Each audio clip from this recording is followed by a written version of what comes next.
Hey guys, I'm Jake from Wiffle Takes, and this is my first ever video, and today we're going to be predicting the MLW postseason, so let's get right into it.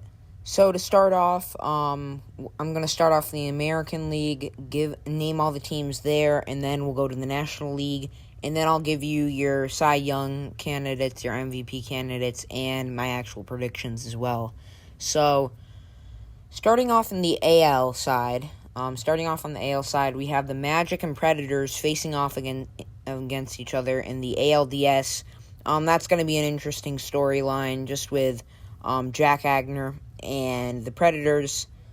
And the Preds did win the regular season series 2-1 over the Magic, so I think it will actually be pretty competitive.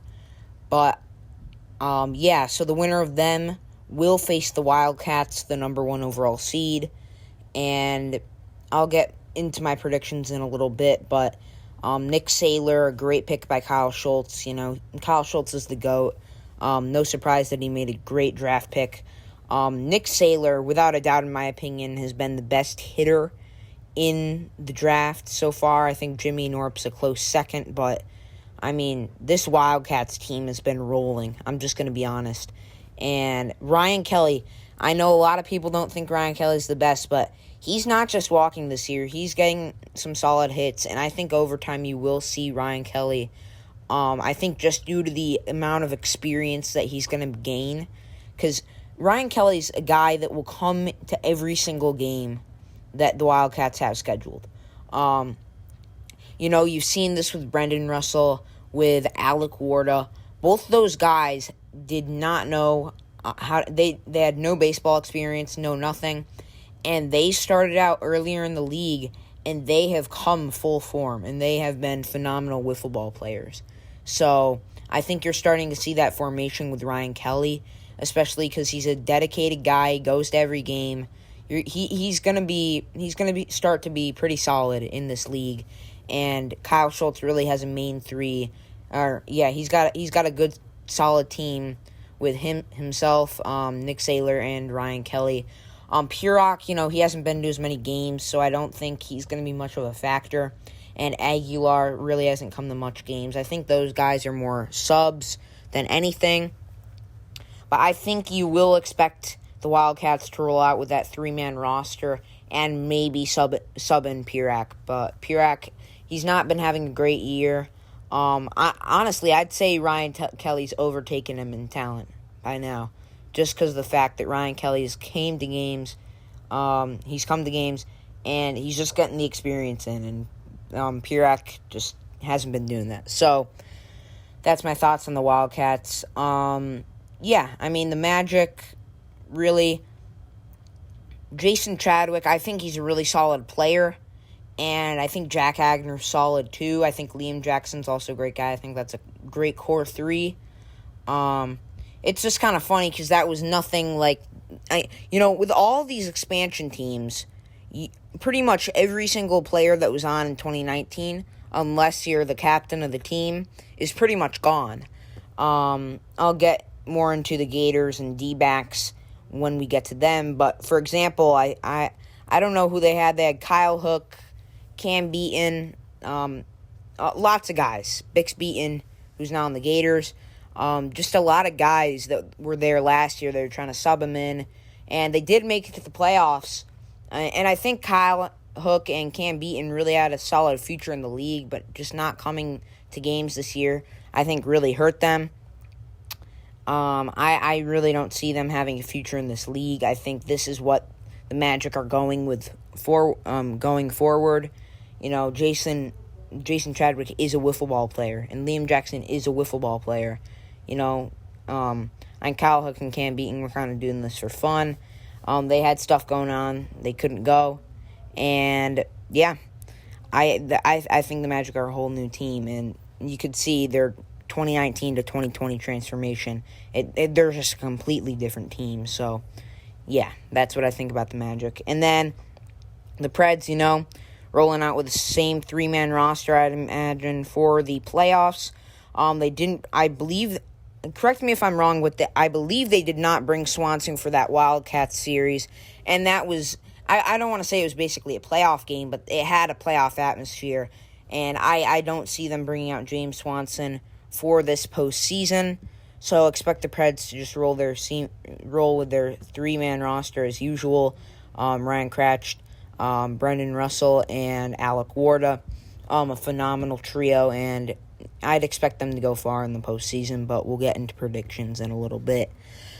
Now let's head over on to the NL side. I'm actually making this the day the last video of the season came out, and if you have not seen it, see it now, but I'm going to tell you right now, the Eagles won 2 out of 3 against the Gators, and if the Eagles lost that series, they would have been eliminated from the playoffs, wouldn't even made it, and the Mallards would have gotten the 3 seed.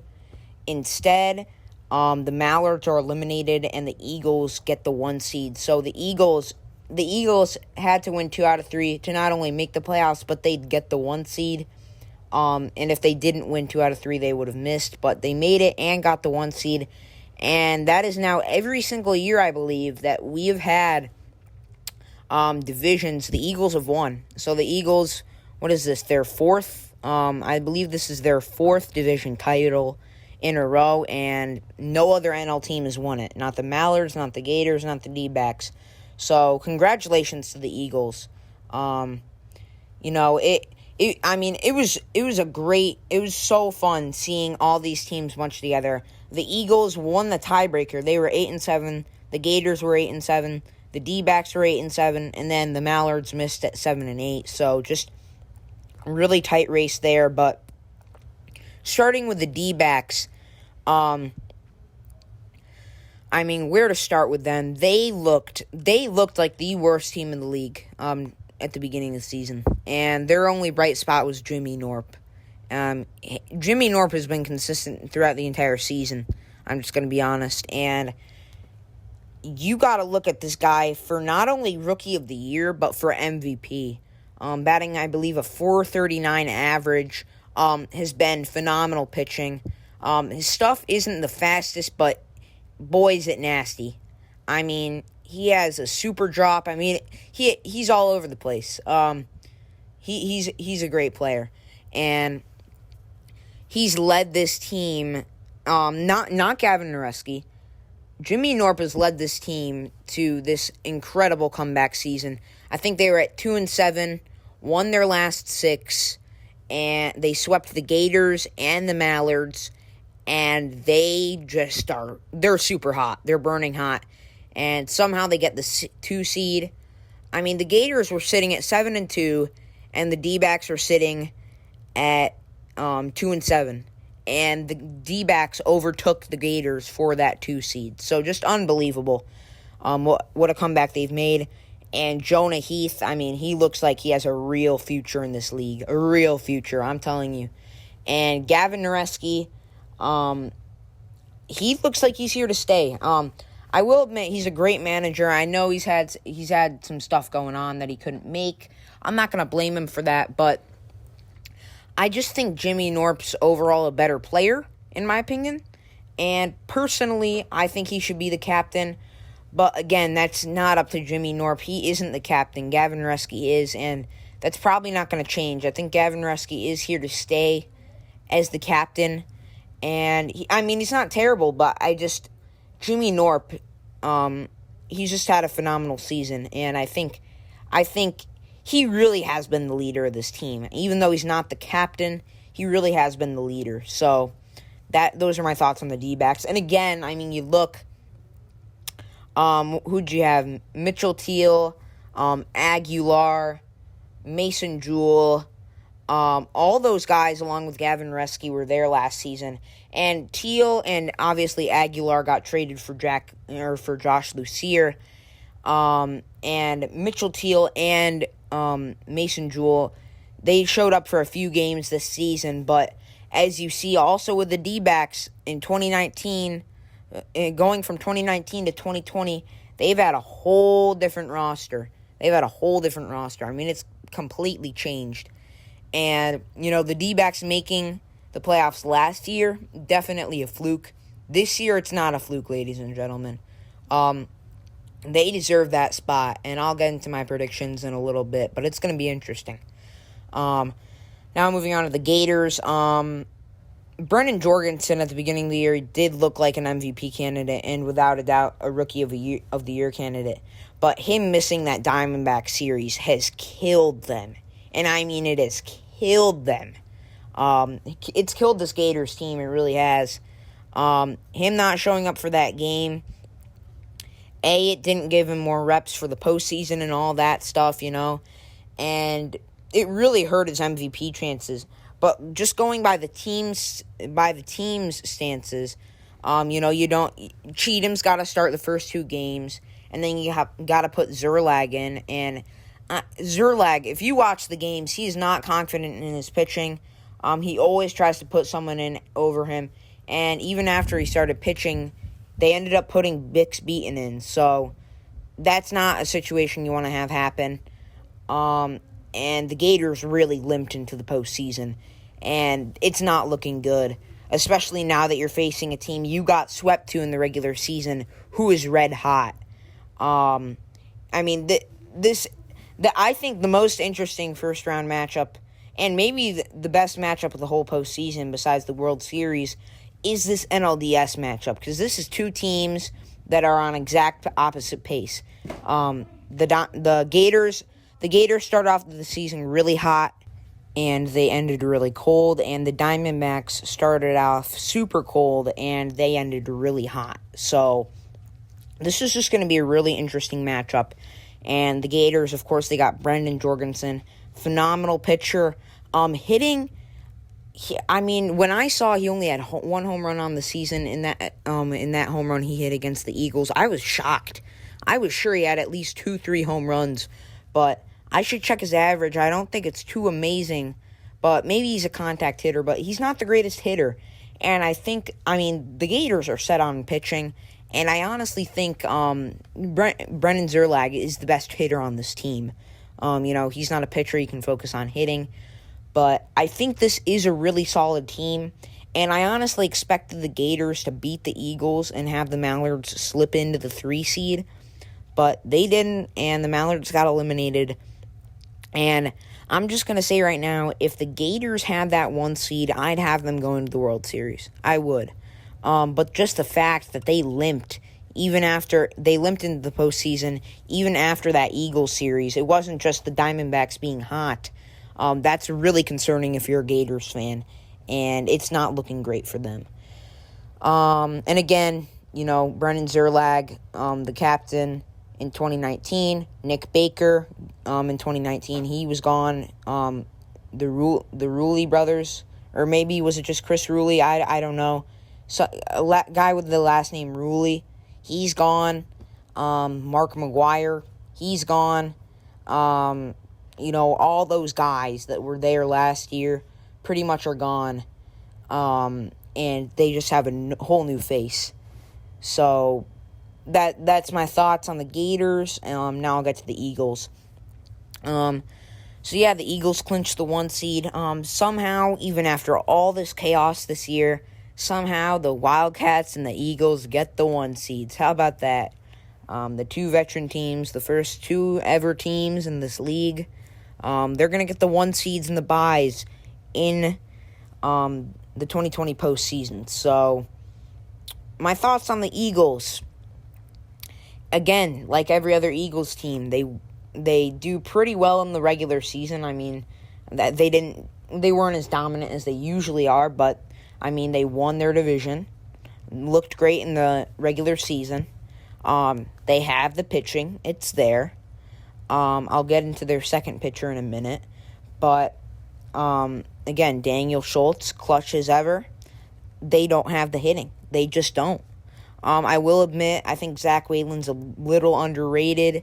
He's been looking great. He's getting some solid hits under his belt. But Neil Smith, I hate to hop on the bandwagon here, but Neil Smith is not producing. He's just not producing at the plate. He's just not doing it. I don't know what his average is. I saw one fan in the comment section of the video ask, has Neil gotten a hit all year? And that's a legitimate question, because I don't know. I do not know. Neil Smith needs to start producing, and I think it's good of Daniel to pick up a few players. Grant Smith obviously played last year in the back half of that Cobras series with that 11-inning game, and we didn't get to see him play on camera, but he looked pretty solid. I mean, he doesn't have much experience, made a few clutch catches in the field, and of course they picked up Josh Lucier off of waiver wires, and I'll get into him in a second. But Neil Smith, he's just not doing it. Obviously, Daniel's friends with all these guys, so he's not going to cut him. And I hate to say it, but Neil Smith's just not getting it done. I don't think he should be the third guy on this team. And of course, Clayton Price was in Mexico for that series.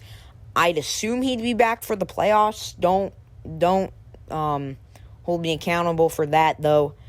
He better be. I'm going to tell you right now he better be.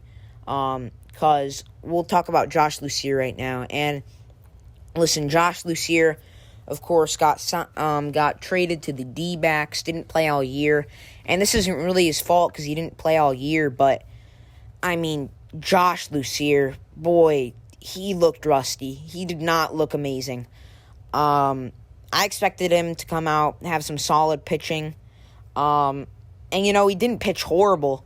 But, I mean, when you're throwing epheses in the game, I mean, Josh Lucier is not a legitimate number 2. And I don't know what they're doing for the postseason, because if the starter's allowed to pitch every game, then I don't think this will be a problem, because Daniel's a workhorse on the rubber. He'll figure it out. But if this is a thing where you're going to need your number 2 pitcher, that's a big problem. That's a big, big problem. Because Josh Lucier does not look like a legitimate number 2. And I'm going to be honest, he didn't look amazing at the plate either. He didn't look amazing at the plate either. Again, he's rusty, but Josh Lucier with a little bit of an underwhelming performance. And a message to Daniel, he is not your number 2 going forward. He's just not. But yeah, those are my thoughts on all 6 teams for the postseason this year. And now here's the fun part. I'm going to give you guys my predictions and how many games I think each series will go into. So I'll start with the Predators and the ALDS. And one thing before I start with the Predators, I think the Predators are going to be very overlooked this year. They were very competitive with the Wildcats and actually won 2 out of 3 against them. And they just looked great. And the Predators are still an amazing team. I think just with everything going on in the NL and all that, I think all the focus has been shifted towards the NL. But we really need to look at the AL side, as the Predators can really give the Wildcats a run for their money. And as you notice, I'm not talking about the Magic. That's because I think the Predators will take care of business, and I think they'll win in 2 games. The Predators they have a lot of experience. I think Jack Agner is going to struggle yet again in the ALDS. Phenomenal job to get them there. But I think the Magic are one of the 2 worst teams in the league right now. Jason Chadwick, he's great. I think he's a great player, but I think Liam Jackson's okay. But I think you guys aren't fully there yet as a team, and I don't think it was the greatest. I think out of that 3, if you guys don't know, there was a 3-way trade. Joey Flynn went to the Magic, and then the Magic gave up a 2021 draft pick to the Eagles, and then the Eagles traded Andy Durand to the Cobras, and then, the Cobras gave up Joey Flynn to the Magic, so it was kind of like a cycle. And out of those 3 teams, I think the Magic got the worst out of that trade, because Joey Flynn's barely been here all season. I mean, I've barely seen him. He hasn't produced, and I don't think he's worth a draft pick, especially after what we've seen from the draft this year. I mean, it was stacked, and I can't imagine it won't be any less stacked next year. So, for this Magic team that really needs to start getting pieces, I mean, it's just, I don't think trading away your pick next year was the best decision. I just don't think it was, especially because Joey Flynn will not be here in the playoffs. He's not going to be helping out come playoff time, and that's the kind of guy you'd trade for a draft pick. But yeah, I mean, just not the greatest managerial move by Agner. I think Chadwick will try to do something about it. I think they will keep it pretty close in the games that they play, but I think the Predators will sweep them in 2. And I don't think, game-wise, I don't think it's going to go to 3, and I don't think it's going to be all that close. I think the Predators should take care of business. Now we'll go on to the NL side. Gators and Diamondbacks. Oh, this is a big matchup. I'm just going to say right now, I have the D-backs moving on. I have them moving on. And I got them moving on in 2. I think this is going to be a very hot pick. Now, if the Gators won against the Eagles and the D-backs were playing the Mallards, I would have the Mallards beating the D-backs. But just the fact that the Gators are limping into the postseason, and they just don't look great, and the D-backs are one of the hottest teams you've ever seen right now. I'm just going to put it that way. They really have. Jimmy Norp is coming to his own, and if they were facing the Mallards, I think this would be a different situation. We have to keep in mind that this is the Gators' first ever playoff appearance. They have the least amount of playoff experience out of any of these teams. Even Gavin Nareski on the D-backs has playoff experience. It's probably one of the worst playoff experiences we've ever seen. Him and Mason Jewell only showed up, which is pretty sad. But the Gators, they don't have any experience. And I think that's what's going to help the D-backs here, along with them just being red hot. I think the Mallards, if they were playing them, they also have a lot of experience as well. And I think they just kind of overpower them. The Mallards are a phenomenal playoff team, but they're not here at the end of the year. And, you know, it's crazy. It's crazy because it's kind of come full circle. I mean, the 2017 World Series teams, Mallards and Cobras, they're not making the playoffs this year. They're out of the playoffs. So, I think just the D-backs have more experience. They're hotter. And there's just so many pros and not enough cons for me to pick against this D-backs team. And I honestly don't think it'll be all that close. I mean, just the fact that the Gators don't have enough hitting. They got the pitching, but the D-backs got the pitching and the hitting, especially the hitting.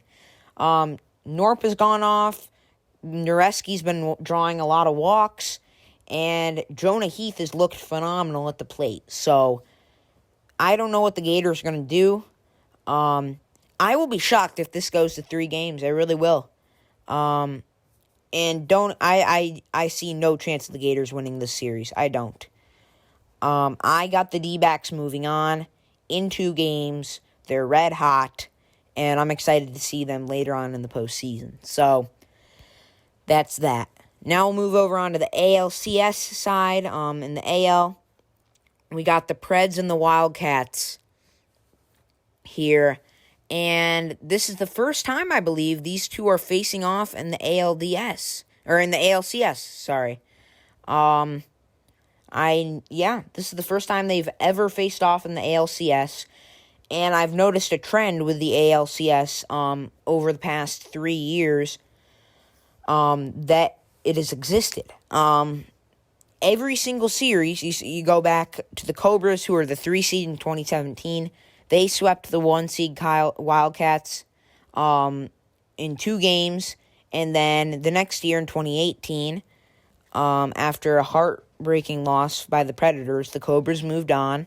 They played the Wildcats, and the Wildcats swept them in 2. And then in 2019, the Cobras moved on past the Magic, and they got swept by the Predators in 2 games. This is a trend that I'm going to see stopping this year. Just because I think this game's going 3 games. Or I think this series is going 3 games.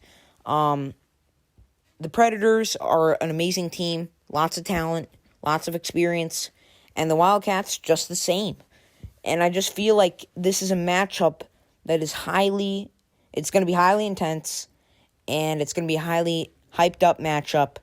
And this is just a matchup that you can already see going 3 games, just to put it simply. So, 3 games. I think a lot of people are going to pick the Wildcats here, and I'm still picking the Wildcats.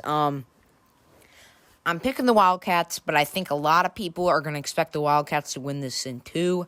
I don't see that happening. I think they get it done in 3 games. First time ever in an ALCS. And the Predators are a really underrated team. And yeah, they're gonna give it their best shot. It's gonna be a super close series. I'm gonna say that. It's gonna be super close, super intense. But I do have the Wildcats beating the defending national champions in the ALCS, as Nick Saylor and I think Nick Saylor mainly will lead them to this World Series, just with his hitting and everything. Now we have the Eagles and the Diamondbacks facing off in the NLCS, and if Clayton Price is back, which I'd imagine he will be, either way, I think that'll favor the Eagles. But the Diamondbacks, again, too many pros to outweigh the cons. They have the pitching. They have the hitting. They're too hot. You can't pick against them. I'm going D-backs in 3. D-backs in 2. D-backs in 2. I'm serious, man. I'm buying into the hype with the D-backs. They are rolling. I'm going D-backs in 2. I don't think they'll win in 3. I'm going 2. And the D-backs are going to move on to the World Series fairly easily. And it's going to be a hyped-up matchup with the Wildcats and the D-backs. That is your World Series matchup. And here we go.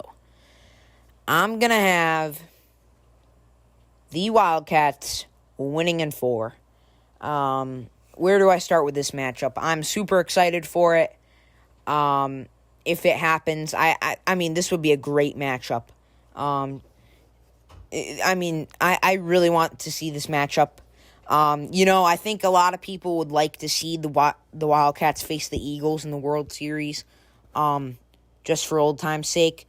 But, I mean, the Wildcats, listen, they've just been consistent all year. Kyle Schultz knows how to get it done. They have the most World Series under their belt. Nick Saylor looks amazing. And I know Jonah Heath, Gavin Reski, all of them look great. But I think the Wildcats are kind of going to stun the D-backs here. And I think the D-backs take the first game and lose the next 3.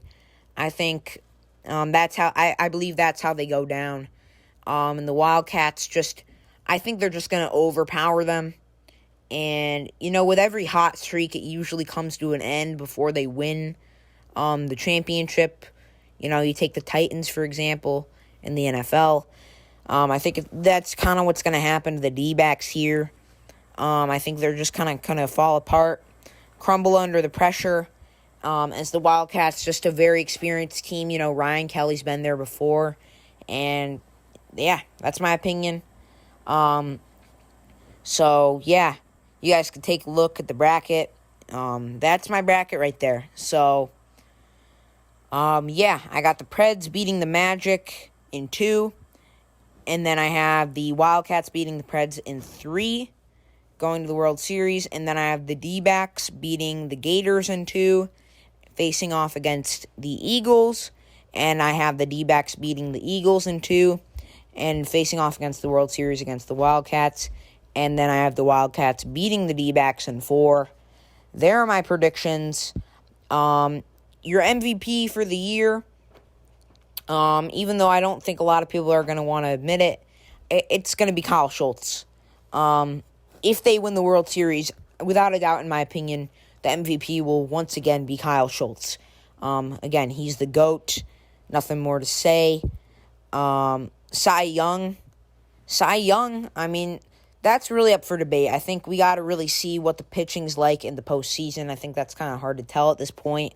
But without a doubt, in my opinion, Rookie of the Year, I really think no matter what happens, it's going to be Jimmy Norp. I mean, this kid has gone off, 439 average, great pitcher, and he's just an all-around guy. Great guy. He's looked amazing, and especially if they punch their ticket to the World Series, without a doubt, Jimmy Norp will be the MVP, not MVP, the Rookie of the Year. And interestingly enough, a guy who wasn't drafted out of the Winter League, Jonah Heath, I believe, would be second in Rookie of the Year voting, because this kid's also gone off. A solid pitcher and a solid hitter.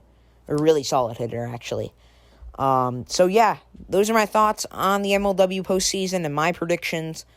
Let me know what you guys think down below. But thank you guys so much for watching, and I'll see you guys next time on Wiffle Takes. See ya.